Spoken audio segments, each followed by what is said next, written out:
ইনশাআল্লাহ, বলুন ইনশাআল্লাহ। ভাইরা আমার, সরওয়ারে কায়নাত সাল্লাল্লাহু আলাইহি ওয়াসাল্লাম, রোমানদের সাথে লড়াই হবে, রোমানদের সাথে যুদ্ধ হবে।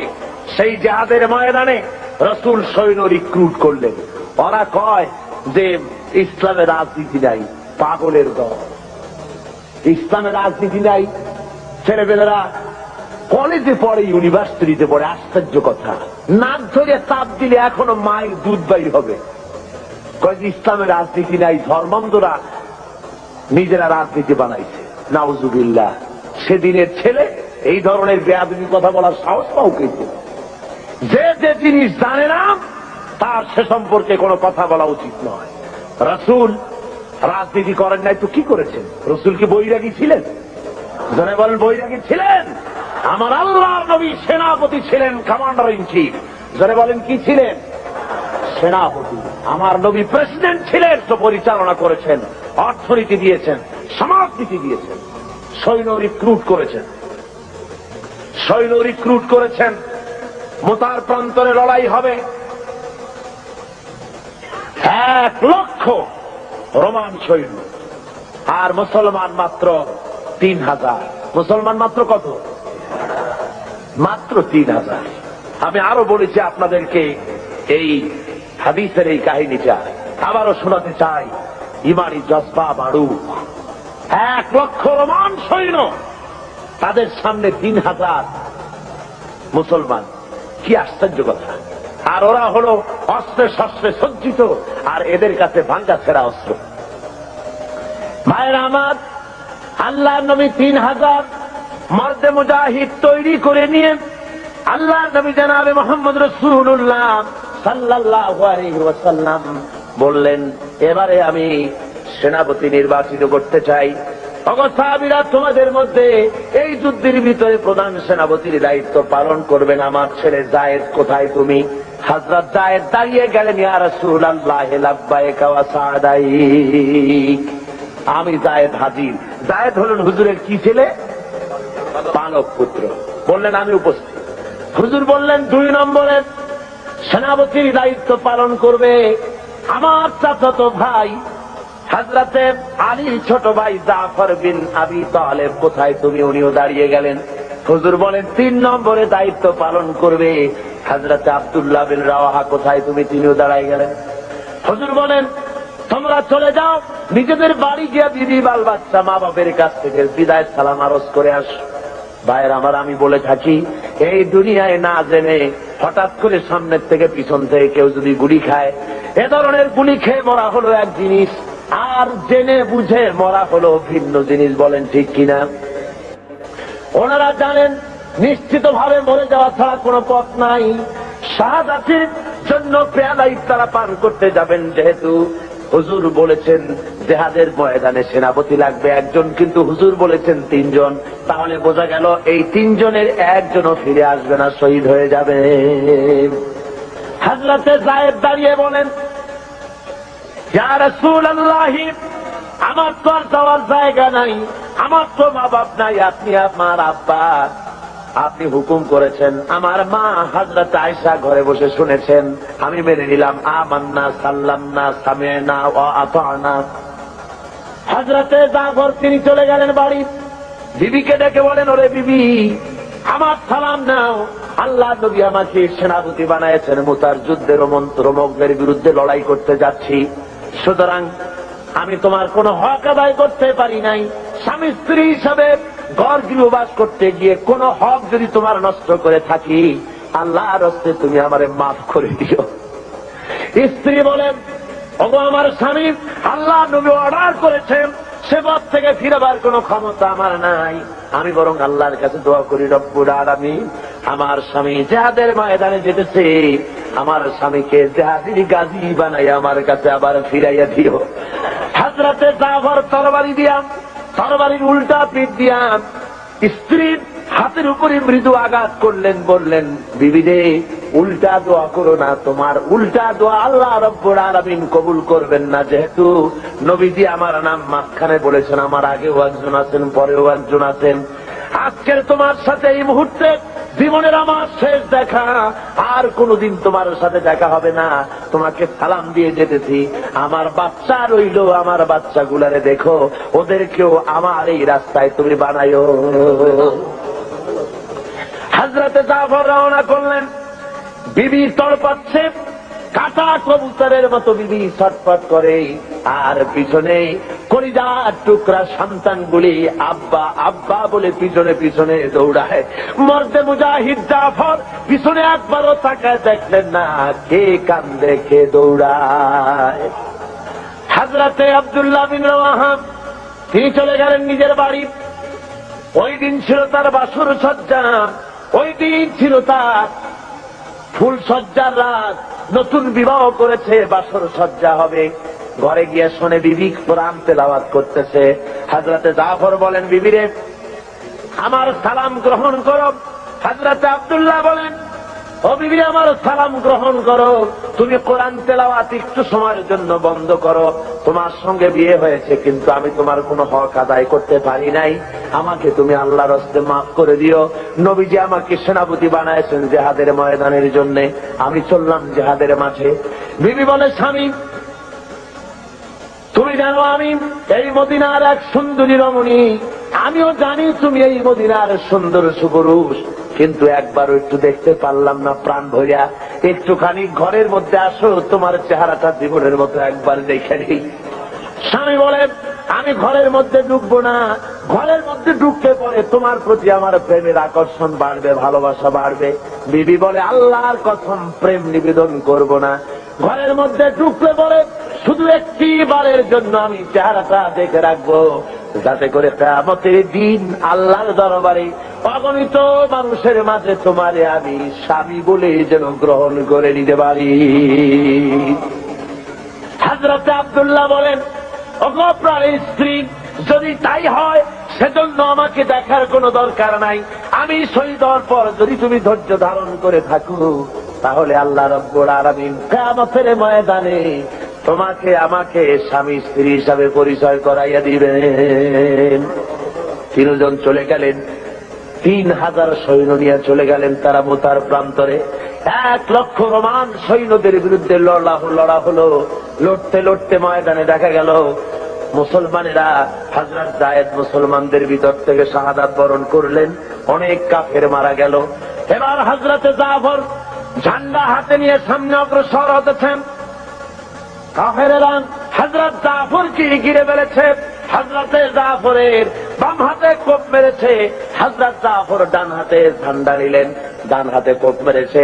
এবার দুটো হাত ঝুলে পড়লো, কাটা দুইটা হাত দিয়া ইসলামের ঝান্ডা বুকের সাথে জড়াইয়া ধরিয়া পাশের সাহাবীকে দেখে বলে, আল্লাহর নবীর সাহাবী, নবীজিকে আমার বিদায় সালাম বলে দিও, আর নবীকে বলে দিও আল্লাহ নবীর হুকুম মোতাবেক ইসলামের পতাকা যতক্ষণ পর্যন্ত শরীরের মধ্যে রূহ ছিল, আমি পতাকা মাটিতে পড়তে দেই নাই। আমার মনে হয় আমি শহীদ হয়ে যাব, যেহেতু আমার নাকের মধ্যে এখন আমি আল্লাহ পাকের জান্নাতের সুঘ্রাণ পেতেছি। ভাইয়ের আমার, হযরতে জাফর শহীদ হয়ে গেলেন। এরপরে হযরতে জাফর শহীদ হওয়ার পর হযরত আব্দুল্লাহ এবং হযরত আবু উবাইদা দুইজনে এলেন এই পতাকা ধারণ করার জন্য। কয় আমরা গেলাম পতাকা আনতে, দূর থেকে দেখি পতাকা উঠতেছে, মনে মনে ভাবলাম এই পতাকা কে উড়ায়, কে ওখানে, আমাদের আগে কে গেল। যায় দেখি হযরতে জাফরের হাত পাও গুলো ওরা কেটে ফেলেছে কাফেরেরা। ডান হাত কেটে একদিকে ফেলেছে, বাম হাত আর একদিকে, 2 পা কেটে 2 দিকে ফেলে দিয়েছে, দেহটা একদিকে ফেলে দিয়েছে, আর শুধু মাথা শুধু কল্লা একদিকে পড়ে থেকে ইসলামের পতাকা কামড়াইয়া ধইরা উঁচা করে রেখে দিয়েছে। ভাইরা আমার, হযরতে আবু উবাইদা বলেন, আমি হযরতে জাফরের মাথা, পা, হাত এবং দেহ সব এক জায়গায় করে পায়ের তালু থেকে শুরু করে পেছানি পর্যন্ত চুমা খাইলাম, কাফনের কাপড় পরাইয়া দাফন করে দিলাম, রক্ত মাখা শরীর নিয়া। যেহেতু যারা শহীদ হয়ে যায় তাদেরকে গোসল করানো হয় না। অমিয়া শহীদ হওয়া বড় সোজা ব্যাপার না, কঠিন ব্যাপার। শাহাদাতের মউত এত বরকতপূর্ণ মউত, রক্ত মাখা জামা গায়ে দিয়া, জুতা জামা যা থাকে ওই অবস্থায় তাকে কবরের মধ্যে শোয়াই দেওয়া হয়, গোসল দেওয়ানো হয় না। যেহেতু কবি বলেছেন বামা হাসার গার খোদা পুরসিন বাগুয়াম দার জবাবে ও শহীদে খঞ্জরে ইশকাত গওয়াহি আকাফন্দারাম। কিয়ামতের দিন আল্লাহ রাব্বুল আলামিন যখন জিজ্ঞেস করবেন শহীদদেরকে, বান্দারে তুই আমার জন্য দুনিয়ায় কি করেছিস? শহীদ বলবে খোদা গো কিছুই করতে পারি নাই, কিছুই করতে পারি নাই, তোমার দিনকে জমিনে কায়েমের জন্য কথা বলেছি, লড়াই করেছি। ওই অপরাধে কাফের বেঈমানেরা আমাকে মেরেছে, ওই রক্তওয়ালা চিহ্ন নিয়ে আজ তোমার দরবারে হাজির। আল্লাহ রাব্বুল আলামিন বলবেন শহীদ রে তুই জীবনের মায়া করলি না, বিবি বাল বাচ্চার মায়া করো নাই, আমার জন্য তুই জীবন দিয়া দিলি, তোরে আজ আমি কোনো হিসাব নিব না, বিনা হিসাবে আমার বেহেশতে চলে যা। ভাইরা আমার, হযরতে জাফর কবরকে কবরে রাখা হলো। হযরতে আবু উবাইদা বলেন স্বপ্নের ভিতরে আমি দেখি, রাত্রে ঘুমাইয়া স্বপ্নে দেখি হযরতে জাফর বেহেশতের মধ্যে ফেরেশতাদের সঙ্গে উড়ে বেড়াতেছে। আমি জিজ্ঞাসা করলাম জাফর রে, আল্লাহ রাব্বুল আলামিন তোমার সাথে কি ব্যবহার করেছেন? হযরতে জাফর বলেন ওরে আবু উবাইদা, আল্লাহ আমাকে জান্নাতের সব নাজ নিয়ামত দান করে আমাকে বলেছেন জাফর তুই আমার কাছে আর কি চাস? আমি বলেছি আল্লাহ কিচ্ছুই চাই না, আর একবার জমিনে পাঠাও, এইবার যদি জমিনে যেতে পারি কাফেরদের বিরুদ্ধে লড়াই করে তোমার দিন কায়েমের জন্য তোমার দেওয়াই জীবনটা তোমার জন্য আর একবার দিয়ে আসবো। যেহেতু শাহাদাতের মওতের চাইতে ভালো মওত আল্লাহর জমিনে আর নাই, করে বলেন সুবহানাল্লাহ। বাতিলের সামনে মাথা নত করা জাত আমরা নই। হে আকাশ, হে জমিন, বহুবার তোমরা দেখেছো আমরা পরীক্ষায় উত্তীর্ণ হয়েছি, মানুষের তৈরি করা আইনের সামনে মাথা নত করি নাই কখনো। যেহেতু আমরা মুসলমান, আমরা বেঁচে থাকলে হব গাজী, মরলে হব কি? বাঁচতে গাজী, মরলে শহীদ। সুতরাং এই শাহাদাতের মওতই আমাদের তামান্না হওয়া উচিত। হাদিস শরীফে এসেছে মুসলমানেরা সবসময় সংখ্যায় ছিল কম আর কাফেররা ছিল বেশি, কিন্তু জিতেছে কারা? জিতেছে কারা? এবারও বাংলাদেশের জিহাদে জিতবে কারা? জোরে বলেন জিতবে কারা? এই হযরতে রাসূলের দান্দান মোবারক শহীদ হয়ে গেল, কপাল ভেঙে গেল, মাথায় লোহার টুপি পরা ছিল, হেলমেট পরা ছিল, হেলমেট ভেঙে গিয়ে কপালের মধ্যে ঢুকে গেল। নবীজি বেহুশ হয়ে জমিনের উপরে পড়ে গেলেন। খুশে যখন এসেছেন নবীজি তখন কপালের উপরে হাত বুলাইয়া যখন এনেছেন, তাকায় দেখেন হাত দুইটা রক্তে ভরে গেছে। হুজুর তখন বলেন আহারে, এই জমিনের এই এলাকার এই জাতির কল্যাণ কেমন করে হতে পারবে যেই জাতি তার নবীর চেহারা রক্ত দিয়া লাল বানাইয়া দিল। হযরতে আলী পানি ঢালেন, হযরতে ফাতেমা রাদিয়াল্লাহু তাআলা আনহা নিজের আঁচল দিয়ে ওড়না দিয়ে কোন রকম করে রক্ত বন্ধ করার চেষ্টা করেন, কোন রকমে রক্ত বন্ধ হয় না। হাদিস শরীফে এসেছে এবার হযরত ফাতেমা তিনি চলে গেলেন, আগুন তিনি খেজুরের বোনাম, খেজুরের পাতা দিয়ে বোনানো চাটাই, ওই চাটাই পোড়াইয়া ছাই বানাইয়া হুজুরের কপালের ভিতরে ঢুকাই দিলেন, রক্ত বন্ধ হয়ে গেল। কিন্তু চতুর্দিকে ছড়ায় গেছে আল্লাহর নবী নাই, নবী শহীদ হয়ে গেছেন। মদিনার মানুষেরা পাগলের মতো হয়ে গেল, এতিমের মতো হইয়া দৌড়ানো শুরু করে দিল, দৌড়ানো শুরু করে দিয়েছে। এক বুড়ি শুধু দৌড়ায়, জিজ্ঞেস করেন একজন সাহাবী দৌড়াও কেন? কয় উহুদে যেতেছি। কয় যায় কোনো লাভ নাই, তোমার যে দুইটা সন্তান জিহাদে এসেছিল দুইটা শহীদ হয়ে গেছে। বুড়ি কান্দে আর বলে কে শহীদ হয়েছে শুনতে চাই না, ও সাহাবী বরং তাড়াতাড়ি করে বলো আল্লাহর নবী কেমন আছেন। আবার দৌড়ায় আর একজনে বলে বুড়ি যাও কই? কয় যাচ্ছি উহুদের ময়দানে। কয়েছে কোনো লাভ নাই, কোনো লাভ নাই। তোমার যে স্বামী এসেছিলেন জিহাদের ময়দানে তিনিও শহীদ হয়ে গেছেন। মেয়ে লোকটি কাঁদে আর বলেন, ও আল্লাহ নবীর সাহাবী, কে শহীদ হয়ে গেছে শুনতে চাই না, বরং তাড়াতাড়ি করে বলো আল্লাহর নবী কেমন আছেন। আরে ওই মেয়ে লোক দৌড়াতে দৌড়াতে সাহাবায়ে কেরাম পরিবেষ্টিত হুজুরের কাছে পৌঁছে গেছেন। যে দেখেন আল্লাহর নবী জিন্দা আছেন। হুজুরের এই জিন্দা চেহারা মোবারকের দিকে তাকায়া ওই মেয়ে লোকটি কেঁদে কেঁদে বলেন, ইয়া রাসূলুল্লাহ, স্বামী মরা শোক, দুইটা কলিজার টুকরা সন্তান মরা শোক, সব আমার কলিজা থেকে ধুয়ে মুছে সাফ হয়ে গেছে। হুজুর আপনি জীবিত আছেন, এটাই মুসলমানের জীবনের সান্ত্বনা। আল্লাহ রাসূল নিজে রক্ত দিলেন, সাহাবায়ে কেরাম রক্ত দিলেন, জান দিলেন, শাহাদাত বরণ করলেন। সুতরাং শাহাদাতের মউত হলো মুসলমানদের জন্য সর্বশ্রেষ্ঠ মউত। এর চাইতে বড় মউত আর হতে পারে না। সেই জন্য বলছি, আসুন আল্লাহর দেওয়া বিধান কায়েমের জন্য মুসলমানদেরকে অগ্রসর হতে হবে, জান দিতে হবে, মাল দিতে হবে, রক্ত দিতে হবে। আল্লাহ রাব্বুল আলামিনের এই পথে চলতে গেলে সব কিছুই করতে হয়। আল্লামা ইকবাল বলেছেন, বাতিল সে দবনে ওয়ালে আয়ে আসমান হি হাম, বাতিল সে দবনে ওয়ালে আয়ে আসমান হি হাম, सोबर कर चुका है तू इम्तिहान हमारा। আপনি লক্ষ্য করে দেখেন, বদরের প্রান্তরে নবীজি মুসলমানদেরকে যখন জিহাদের ময়দানে নিয়ে এলেন, সেই জিহাদের ময়দানে দেখা গেল দুইটা ছোট্ট তরুণ জিহাদের ময়দানে এসেছে। হুজুরের কাছে গিয়ে তারা বললেন, হুজুর আমাদেরও জিহাদের জন্য পারমিশন দেন। হুজুর বলেন, তোমরা ছোট, তোমাদের দেওয়া হবে না। তারা কান্দাকাটি শুরু করে দিলেন। আল্লাহ নবী বললেন, তোমাদের ভিতরে যার গায়ে শক্তি বেশি তারে দেওয়া হবে। দেখি দুইজনে একটু দস্তাদস্তি করো, দেখি কার গায়ে শক্তি বেশি। দুইজনে দস্তাদস্তি শুরু করে দিলেন। একজন হলেন মুআজ, আর একজন হলেন মুআওয়াজ। মুআওয়াজ ছোট, মুআজ হলো বড়। হযরতে মুআওয়াজ ছোট সাহাবী, তিনি বলেন, মুআজের কানে কলে বলেন, ভাই তোমার গায়ে তো শক্তি বেশি, আমার একটু তুমি সহজেই ফেলে দিতে পারবা, আর তুমি জিহাদে চলে যাবা। ও ভাই, তোমার কাছে আমি অনুরোধ করি, যেমনে পারো অন্তত একটিবার ভান করে তুমি আমার তলে পড়ে গিয়ে আমি জিতেছি এটাও প্রমাণ করে দিয়ে জিহাদে আমাকে শরীক হওয়ার সুযোগ দিও। রাসূল পাক সাল্লাল্লাহু আলাইহি ওয়াসাল্লাম এই দৃশ্য দেখে হুজুরের চোখের কোনায় পানি এসে গেল। ইসলামের জন্য এই তরুণ ময়দানে এসেছে। পারমিশন হুজুর দিয়ে দিলেন, লড়তে নেমেছেন ময়দানে। আমি বাতিলকে দুনিয়া থেকে মিটিয়ে দেওয়ার জন্য কামান বন্দুক দরকার না, ইমানই শক্তি দরকার।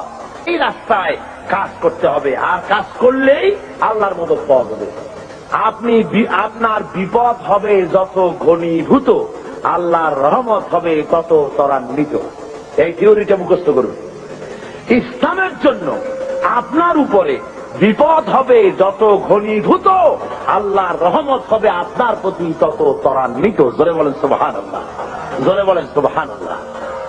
এই জাতি যারা এই পৃথিবীর বুকে আল্লাহর দেওয়া বিধান কায়েমের জন্য যারা ময়দানে কাজ করেছে, আল্লামা ইকবাল কি সুন্দর করে বলছেন, खियाबा में मुंतजर थे लाला कब से,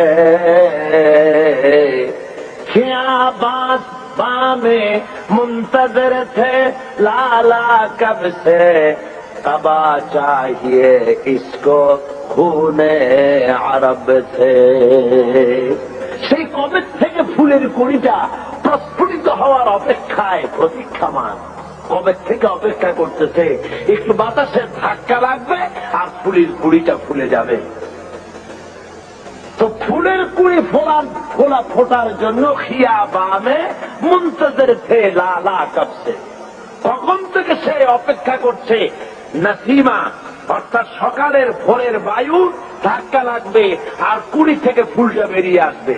আল্লামা ইকবাল বলেন, ফুলের জন্য ধাক্কা দরকার, বাতাসের কুড়ি থেকে বেরিয়ে আসার জন্য, পর্দা ফেটে প্রস্ফুটিত হওয়ার জন্য। আমি মুসলমান আল্লাহর ফুল, আমাকে প্রস্ফুটিত হওয়ার জন্য ভোরের বাতাসের দরকার নাই। আমার জন্য দরকার বদরের, ওহদের শহীদি রাঙা একটা জামার দরকার। ওই শহীদের রক্ত ভেজা জামা যদি আমার গায়ে দেওয়া হয়, সারা বিশ্বে আমি বিস্ফোরিত হয়ে পড়ব।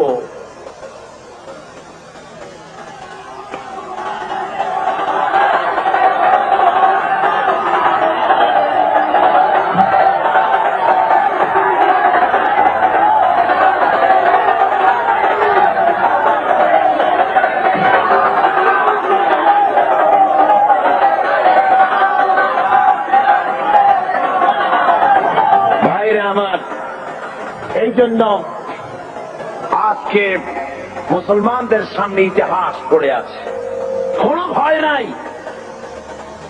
নারীর সতীত্বের হেফাজতের জন্য, নারীর নির্যাতন থেকে নারীকে বাঁচাবার জন্য, শ্রমিকের অধিকার ফিরিয়ে দেওয়ার জন্য, দুঃখ দারিদ্র দূর করার জন্য, সমাজে আল্লাহর দেওয়া বিধান প্রতিষ্ঠার জন্য একটাই পথ, সে পথ হল ইসলাম কায়েম করা। কি পথ? ইসলামের কোন বিকল্প আছে? জোরে বলেন, আছে? কোন বিকল্প নাই। বেশি কিছু হয় না, মানুষ মরে যাবে, শহীদি মত যদি নসিব হয়ে যায়, মরার সঙ্গে সঙ্গে এদিকে মরবে আর ওদিকে আল্লাহ রাব্বুল আলামিনের সঙ্গে দিদার নসিব হয়ে যাবে। এই ময়দানে কাজ করতে আসবেন, অস্ত্রপাতির প্রয়োজন নাই, জনসংখ্যা বেশি দেখার দরকার নাই। আল্লাহ বলেছেন ঈমান যদি মজবুত হয় তাহলে তোমার যা দরকার আমি দিয়া দিব। ইন তানসুরুল্লাহা ইয়ানসুরকুম, তুমি যদি আল্লাহর মদদ করো আল্লাহ তোমাকে সাহায্য করবেন। তার মানে হলো তোমরা যদি ইসলামের সাহায্য করো আল্লাহ তোমাকে সাহায্য করবেন। জোরে বলেন সুবহানাল্লাহ। আল্লাহর সাহায্য করো, ইসলামের সাহায্য করো, তোমাকে আল্লাহ সাহায্য করবেন। तौहीद की अमानत सीनों में है हमारे। আল্লামা ইকবাল বলেন तौहीद की अमानत सीनों में है हमारे, मुमकिन नहीं मिटाना नाम निशान हमारा। একাত্মবাদের আমানত আছে সিনার মধ্যে। আমরা ভয় পাই না কাউকে, যেহেতু আমরা কাপুরুষ নই, আমরা মর্দে মোমেন। আমরা কারা বলুন? ভয় পাই না। সুতরাং আমাদের অস্তিত্ব মাটি থেকে মিটিয়ে দেওয়ার ক্ষমতা কারো নাই। এই মাহফিলে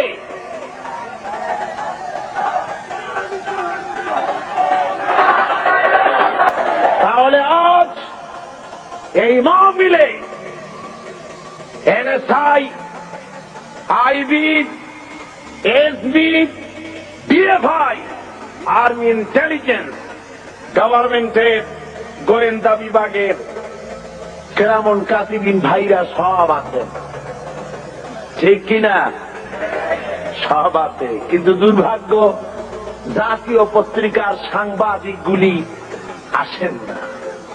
ওই 2000-2500 লোকের বিশাল জনসভায় হাজির, ছবি টবি সব ঠিক মতো দেওয়া যায়, এটা দেওয়া যায় না। তার কারণ হলো এখানে যেসব কথা বলা হয় তা তাদের কিছুটা অসুবিধা। আমরা দোয়া করব আল্লাহ যেন এই অসুবিধা তাদের কাটায় ওঠার তৌফিক দেন। ধরে বলেন আমিন। এই বিশাল জনসমুদ্র গভর্নমেন্টের আইবি দেখে রাখুন, এসবি, ডিএফআই দেখে রাখুন। এই বিশাল জনতা কি চায়? এই দেশের বুকে যারা ইসলাম চান, কোরআন ও সুন্নাহর আইন যারা চান, শুধুমাত্র সেই মুমিনেরা হাত তুলবেন, আর কেউ না। কোন মুনাফিক হাত তুলবেন না, এখন না, এখন না। কোন মুনাফিক হাত তুলবেন না, আল্লাহর কাছে দায়ী হয়ে যাবেন। যারা চান বাংলার জমিনে দিন কায়েম হোক এবং বসে থাকবেন না, ইসলামী আন্দোলনে শরীক হবেন আজকের থেকে, সেই সব মোমেনেরা হাত তুলবেন, একটা স্লোগান দিবেন এমন যে স্লোগান দিল্লির উপর থেকে মদিনা মুনাওয়ারা হয়ে আরশে আজিমে চলে যায়। পারবেন? কেউ মনে করবেন না আমি গভর্নমেন্ট হাই অফিসিয়াল, আমি একজন গভর্নমেন্টের বড় অফিসার, আমি যদি হা করে আল্লাহু আকবার বলি তাহলে আমার প্রেস্টিজ হ্যাম্পার করবে। কোন থামুন, কোন মৌলানা সাহেব মনে করবেন না, থামো, কোন মৌলানা সাহেব মনে করবেন না আমি যদি হা করে তাকবীর দেই তাহলে আমার প্রেস্টিজ কনসার্ন হবে। এ ধরনের অসুবিধা হবে কারো? আলেম, পীর, বুজুর্গ, অফিসার, শিক্ষক, ছাত্র, শ্রমিক, মেহনতি জনতা, সমস্ত মানুষ এক মুহূর্তের ভিতরে গায়ের সমস্ত শক্তি গলার কাছে নিয়ে আসে, জীবনের শ্রেষ্ঠ একটি স্লোগান দিবেন, সারা জীবনের শ্রেষ্ঠ একটি স্লোগান, এমন জোরে আওয়াজ তুলবেন কাফেরের কলিজা থরথর করে কাঁপবে। মুনাফিকি ছেড়ে দিয়ে ইসলামের কোলে চলে আসবে। পারবেন না? দুহাত উঁচু করে সিংহের মতো গর্জে উঠবেন, আকাশ বাতাস মথিত করে আওয়াজ চলে যাবে আরশে আজিমে। জোরে সরে দুহাত উঁচু করে সমগ্র শক্তি নিয়ে বলেন নারে তাকবীর, আরো জোরে নারে তাকবীর। ইসলাম, ইসলাম, বাংলাদেশ, বাংলাদেশ, কোরআন হাদিস, কোরআন হাদিস, ইসলামী সমাজ ব্যবস্থা, ইসলামী সমাজ ব্যবস্থা, আল কোরআনের আলো ঘরে ঘরে জালো, সারা বিশ্বের মুসলমান নারে তাকবীর, আরো জোরে নারে তাকবীর। এক মুহূর্তে বসে পড়ুন, এক সেকেন্ডের ভিতরে বসে পড়ুন, জোরে সরে জিকির করেন লা ইলাহা ইল্লাল্লাহ।